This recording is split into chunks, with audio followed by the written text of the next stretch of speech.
You're going to hear a lot of things today, but before you dive into all the ins and outs of MFIP, I'm going to tell you a story. A story about two girls very much like yourselves. The first girl's name is Samantha. She's 16. She got pregnant the first time she had sex with her boyfriend, and now she's on MFIP.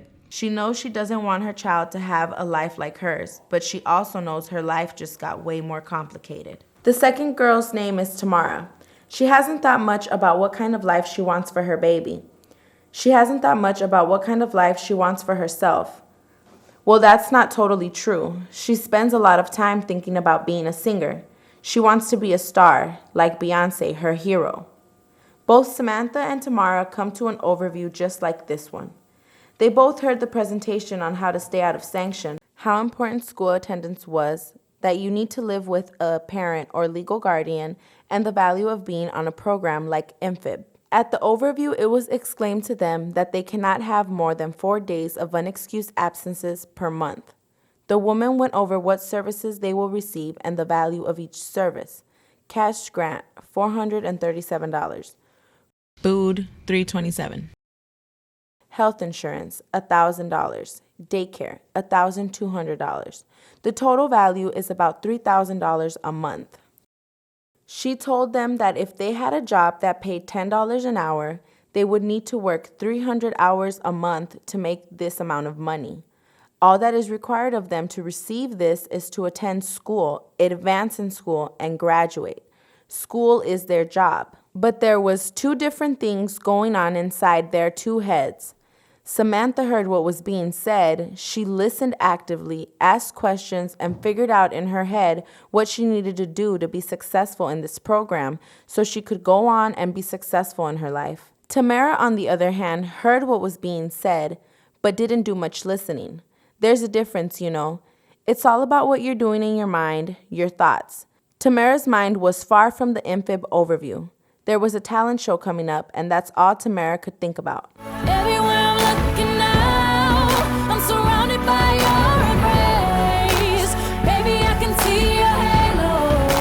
After the overview was over, they both signed the papers saying they were there and understood what was said to them and that they would comply with the program. Samantha went home and told her mom about the overview, what's expected of her, and what she plans to do to be successful.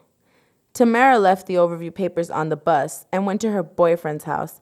They had something important to discuss. A month goes by. Samantha takes the school verification form that was mailed to her to school to be filled out and faxed back. Tamara did not have her attendance verification sheet signed and faxed in. Tamara is staying with her boyfriend's family, which is not what she's supposed to be doing according to MFIB rules. Because she is not at home, she does not know that the attendance verification forms were sent to her mom's house. She also doesn't know she has received a notice of intent to sanction, also known as NOINT, because she never turned in her school verification form. A second month goes by. Samantha continues to do what she's supposed to be doing, going to school every day, turning in her attendance verification. This month for Tamara is a little different. Tamara's monthly MFIB grant is 10% or $76 shorter than it usually is. Tamara has no idea why this is. She assumes it is a mistake and that they will fix it next month. The next month rolls around. Not only have they not fixed it, now Tamara's check is 30% or $229 shorter than it usually is. Tamara is upset, and so is Tamara's boyfriend's mom, whom Tamara has been helping with the rent and groceries. Tamara wants to call someone and find out what's going on with her grant, but she doesn't have the number because 3 months ago she left all of the MFIB overview paperwork on the number 5 bus. Tamara has to go all the way back down to the office where she did the overview 3 months ago. The only problem is she didn't think about the fact that it was Veterans Day and that no county workers will be there. When she gets there, she sees Samantha, who is going to school in the same building where the overview was. When Tamara tells Samantha why she is there, Samantha feels bad because she knows the county offices are closed that day. Tamara realizes she came down for nothing. She was upset, very upset. She said some words that are not appropriate to repeat. She was asked to leave the building. Tamara had never been this upset before, and she vowed not to ever come back to this building. She didn't care if they took 10, 30, or 50%. She decided she hated MFIP, the workers, and that building. Months go by and Samantha is still doing great. She has nearly perfect attendance at school, except for her doctor's appointments, which are excused. She's finally passed the MCA test thanks to an awesome test prep person at the school, and because of her experience in the health careers class, she decided to become a nurse. The school she attends even visited a nursing program at a local community college, and Samantha receives college credit for a few of the classes she is taking at her school. Things are very different for Tamara. She no longer is receiving a grant or food stamps, and the childcare at her school has informed her that she is not receiving childcare funding anymore. They told her not to bring her child back until she resolves her case. Even worse, her boyfriend's mom has asked her to leave because she can't help out anymore. Tamara is devastated. She moved back in with her mom where she didn't want to be. It is too chaotic there. On her second night back at her mom's house, she found a stack of letters from MFIP addressed to her. She reads them. She is so angry. Why had her mother not told her about those letters? They are important.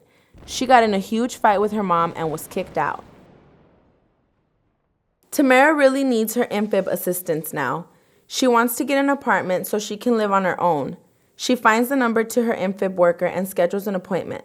The worker explains to Tamara she is not able to live on her own. Tamara must work things out with her mother and move back in.